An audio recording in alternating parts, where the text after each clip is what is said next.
नमस्कार, मी गणेश मोरे. आपण पाहत आहे सिटी प्लस मराठी. पुणे आणि पिंपरी चिंचवड शहराला अवकाळी पावसाने अक्षरशः झोडपून काढलंय.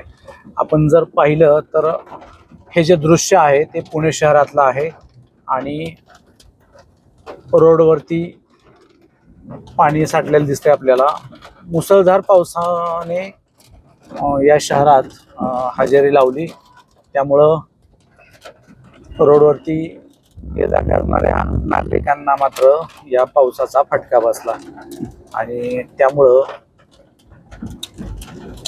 शाळकरी मुलांना देखील याचा फटका दिसतोय. आणि सर्वात जरी उन्हापासून जरी लोकांना थंड हवेचा सुखद धक्का दिला असेल तरी परंतु या पावसामुळं मात्र सर्वसामान्य नागरिकांचं जे जीवनमान आहे ते त्यांना त्याचा या पावसाचा नक्कीच फटका बसतोय.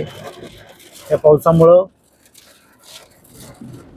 रोडवरती छोटे मोठे दुकानं असतील, विक्री करणारे, त्यांचे हाल झाले. दोन चाकीवरून प्रवास करणाऱ्या लोकांना देखील याचा त्रास झाला. आणि सर्वात महत्त्वाची गोष्ट म्हणजे बऱ्याच दिवसात असा पाऊस झाल्यानंतर पहिल्याच पावसात रोडवरती ऑइल सांडलेलं असतं, त्यामुळं अनेक जागेवरती टू व्हीलर गाड्या घसरून अपघात देखील झालेलं बऱ्याच जागेवरती पाहायला मिळालं. परंतु या अवकाळी पावसामुळं एकंदरीत सर्वच लोकांना याचा त्रास होणार आहे. पुणे आणि पिंपरी चिंचवड किंवा पुणे जिल्ह्यासह अनेक तालुक्यांमध्ये, जिल्ह्यांमध्ये या अवकाळी पावसाने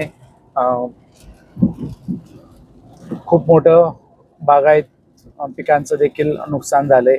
आता आंबा हे पीक असतं, त्याचा देखील त्या पावसाचा आंबा या फळावरती देखील तितक्याच मोठ्या प्रमाणात त्याचा दुष्परिणाम होणार आहे. त्यामुळं या अवकाळी पावसामुळं एकंदरीतच महाराष्ट्रातल्या शेतकरी आणि इतर नागरिकांचं मोठ्या प्रमाणात नुकसान झाल्याचं पाहायला मिळतंय. सिटी प्लस मराठीसाठी गणेश मोरे, पुणे.